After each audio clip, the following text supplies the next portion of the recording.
Olá, meus amigos, tudo bem com vocês? Espero que sim. Ontem nós vimos as manifestações do dia 1º de maio.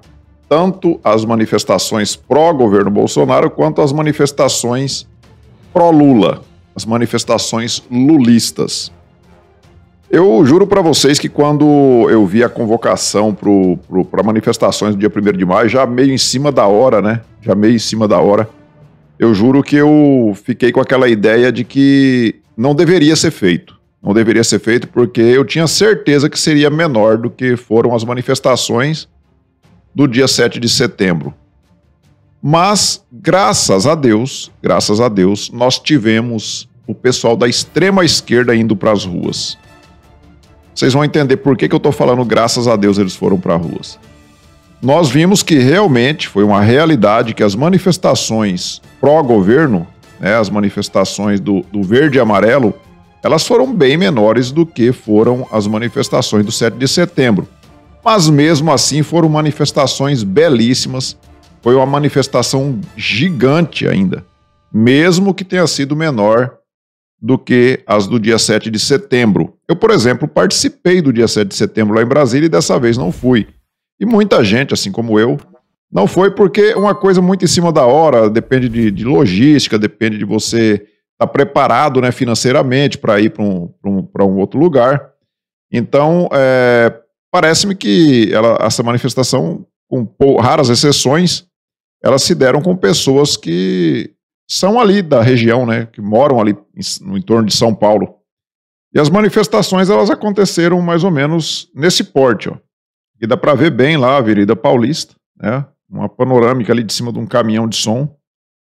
Não é uma imagem aérea, mas dá para ter uma ideia que tinha bastante gente. Tinha muita gente mesmo. Vê que dá um giro ali de 180 graus na câmera, ó, e você vê que tem gente dos dois lados ali, o caminhão está no meio, e para os dois lados ali tem gente a perder de vista. Então, realmente, é muita gente mesmo. Como eu disse, não se compara com as do dia 7, mas podemos dizer que foi uma grande manifestação. Agora, as manifestações da extrema esquerda, essas sim, foram um fiasco. Olha só aqui para vocês terem uma ideia, ó. Essa aqui são as manifestações que aconteceram lá em frente ao estádio do Pacaembu, lá em São Paulo. E é um local que você vê que é bem restrito ali, né? Bem menor do que a Avenida Paulista. E você vê que há um grupinho de pessoas ali. E ali se resume mais a sindicalistas e um ou outro militante. Essas manifestações elas foram convocadas, se não me engano, para meio-dia. Foi transferido depois para 1h30 da tarde, porque não tinha gente. Depois mudou para as 3h30 da tarde e o Lula ficou aguardando dentro do carro lá, porque ele não podia aparecer, porque não tinha gente. Simplesmente não tinha gente nas manifestações.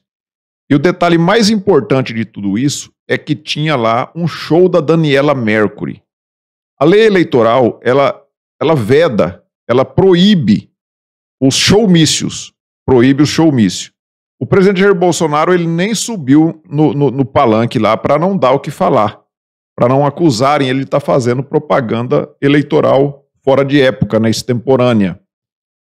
O ex-presidiário Lula da Silva subiu lá no palanque, ele fez um comício e teve ainda um show da Daniela Mercury. Foi um showmício, que é proibido pela legislação eleitoral.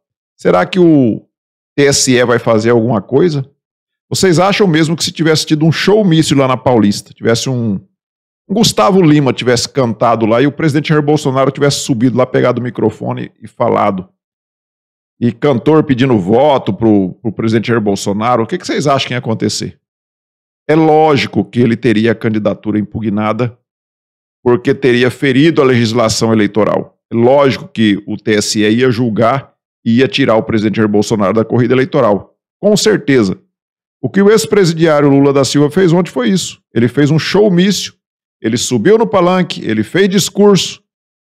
Zé Dirceu estava por ali, né? Também um condenado, mas nós não vemos o TSE dar um pio. Por quê? Porque este é o candidato do sistema, é o candidato da imprensa, da grande mídia, é o candidato do TSE, do STF. Infelizmente nós temos que dizer isso. Infelizmente, o TSE e o STF, alguns ministros ali pelo menos, eles têm um candidato de estimação, que é o Lula, Luiz Inácio Lula da Silva, ex-presidiário, que foi descondenado por essas pessoas lá do TSE, foi descondenado por eles justamente para fazer isso, para tentar ver se consegue voltar para o poder. Mas se o TSE não fizer nada, ou seja, se eles não tomar nenhuma providência em relação ao presidente Jair Bolsonaro, não tirarem ele da corrida eleitoral de alguma forma, com certeza o presidente Jair Bolsonaro será reeleito. Isso está na cara de todo mundo. Por mais que os institutos de pesquisa tentem nos mostrar o contrário, não dá para duvidar do que os nossos olhos estão vendo, né? Todas as vezes que o presidente vai para as ruas, nós vimos centenas ou milhares de pessoas acompanhando o presidente ali. Agora nós vemos um ato da extrema esquerda que finalmente foi para a rua, se é que se pode dizer assim, né? Porque ali só tinha pessoal da CUT, do MTST e do MIST, só os militantes mesmo da esquerda, né? O Lula jamais vai sair realmente em público aí, como faz o presidente Jair Bolsonaro. E os institutos de pesquisa tentam fazer esse malabarismo junto com a imprensa, mas não dá para duvidar do que os nossos olhos estão vendo. Então, o presidente, se o TSE não tomar nenhuma providência absurda, arbitrária, como eles têm feito, né, como o TSE e o STF têm agido constantemente aí, se eles não fizerem nada para tirar o presidente Jair Bolsonaro da corrida eleitoral, com certeza ele será reeleito. Com certeza. E isso eles não querem deixar de jeito nenhum. Então fez muito bem o presidente Jair Bolsonaro em não subir ontem lá para fazer discurso, não ter levado nenhum cantor para cantar, porque isso ia ser considerado um showmício, né? Fez muito bem ele. O TSE não vai tomar providências em relação ao ex-presidiário? Bom, isso só vai deixando cada vez mais claro para a população de que lado estão, né, os ministros do TSE/STF. Só deixa mais claro ainda. E o cachaceiro aproveitou que estava ali no palanque, né, e ele veio tentar pedir desculpa para os policiais, porque ele tinha dito, né, até gravei um vídeo ontem, né, falando sobre isso, que o ex-presidiário disse que policial não era gente. E ele veio pedir desculpa para nós, policiais. Eu queria dizer que o Bolsonaro só gosta de milícia, ele não gosta de gente. E eu falei que ele só gosta de polícia, não gosta de gente. E eu quero aproveitar e pedir desculpas aos policiais desse país, porque muitas vezes comete erros, mas muitas vezes salva muita gente do povo trabalhador e nós temos que tratá-los como trabalhadores do país. E eu resolvi pedir desculpas junto a vocês, porque nesse país não é habitual as pessoas pedirem desculpa.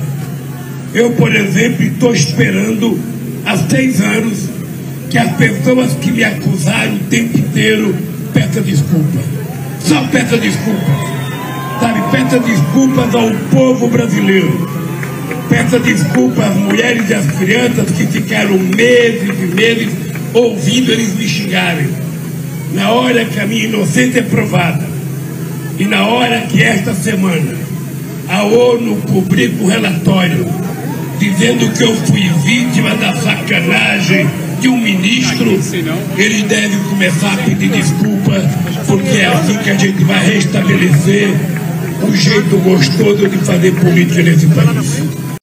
Bom, ele disse que queria falar que o presidente gosta das milícias. Ele não gosta de gente, ele gosta das milícias. Aí ele falou policial, porque ele fala lá, Bolsonaro não gosta de gente, Bolsonaro gosta de policial. E aí agora ele vem dizer que está pedindo desculpas, né? Na verdade, ele foi aconselhado a pedir desculpas. Ele não está pedindo desculpa ali porque ele sente no coração dele que ele errou. Aí ele falou, não, porque é muito bom a gente reconhecer quando erra, né? E disse também que os policiais erram. Tá, eu como policial vou dizer para vocês, presidiário, a gente realmente erra porque nós somos humanos. Todo mundo, todo humano está sujeito ao erro. Então, não vai dizer que o policial também não erra, o médico erra, o professor erra, todo mundo erra. O ser humano está propenso a errar. A diferença entre o erro que um policial como eu pode cometer, e um erro que você cometeu, é que o erro que eu possa cometer talvez não seja um crime de lesa pátria igual você fez com o Brasil, né, que roubou bilhões do Brasil e vem dizer agora que Bolsonaro não gosta de gente, gosta de policial, e agora vem com essa historinha esfarrapada de pedir desculpa. Nós não desculpamos um bandido como você, porque lugar de ladrão é na cadeia, e você deveria estar preso se não fosse os seus companheiros lá do TSE ou do STF. Você só está solto porque eles te soltaram, e não porque você é inocente. Você continua sendo um corrupto. Aliás, o maior corrupto do Brasil. Talvez um dos maiores do mundo, né? Então, era isso. Nós não temos que desculpar você porque você foi aconselhado a pedir desculpa porque pode perder alguns votos. Infelizmente, eu conheço alguns policiais que ainda votam num indivíduo como você, como um corrupto como você.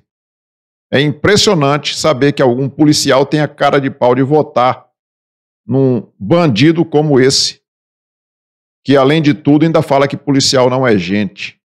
Mas ainda bem que nós tivemos essas manifestações ontem, deu para ver claramente, né, que o presidente Bolsonaro será reeleito se tudo transcorrer normalmente, tivermos eleições limpas. Não tem como o presidente Jair Bolsonaro não ser eleito, dá para ver nas ruas.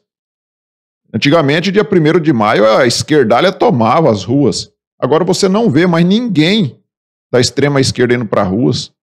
E eles ainda reclamam, porque a direita está tomando o dia 1º de maio. Sim, o dia 1º de maio é o dia do trabalhador. E quem falou que vocês trabalham?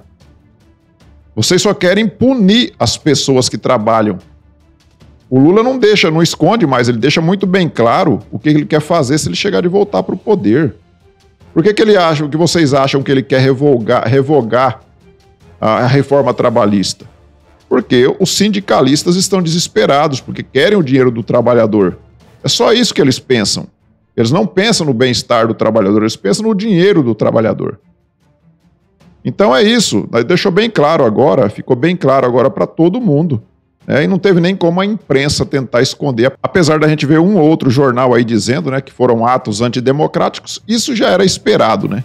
Todas as manifestações da direita eles falam que são atos antidemocráticos. Então, meus amigos, era isso, eu peço a vocês que observem aí, se não estão inscritos ainda no canal, clique aí no botão inscrever-se, se inscreva, deixe também o seu like, faça seus comentários e nós nos vemos numa próxima oportunidade. Fiquem todos com Deus, tchau.